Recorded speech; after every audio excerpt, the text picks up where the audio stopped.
Achana na mke wangu. Achana na mke wangu. Acha kuyafuatilia maisha ya mke wangu. Nampenda na namheshimu. Nitakuua. Nitakuua.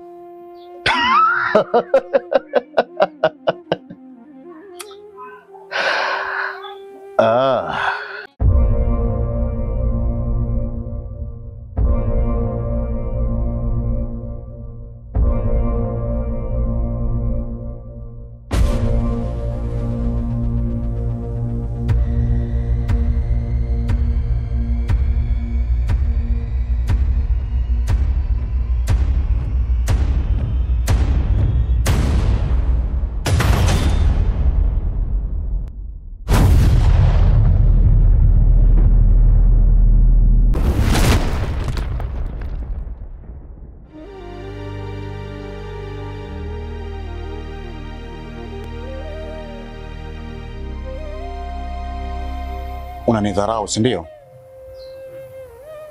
Unashindwa kuifanya kazi ambayo nimekupatia. Nimekwambia umfuatilie yule mwanafunzi pamoja na yule chizi. Wape adhabu yoyote ambayo itakawapatia matatizo makubwa. Adhabu ambayo watajutia maisha yao. Tena ikiwezekana yule chizi afe. Ili uondokane na hiyo laana, inatakiwa ulale na mimi kabla jua lijazama. Laana? Laana gani?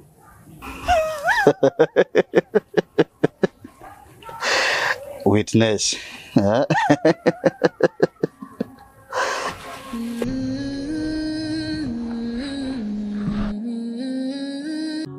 Asa vijembe vya nini?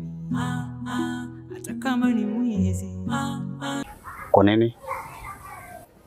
Nilijibadilisha kuwa pete, lakini haikuwezekana. Sikuweza kulala naye. Kwa nini?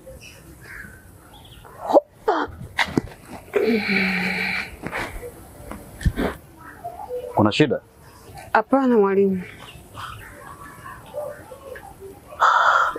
Yaani inamaanisha kwamba wewe ni mjamzito, si ndio? Sina ujauzito, najisikia tu vibaya.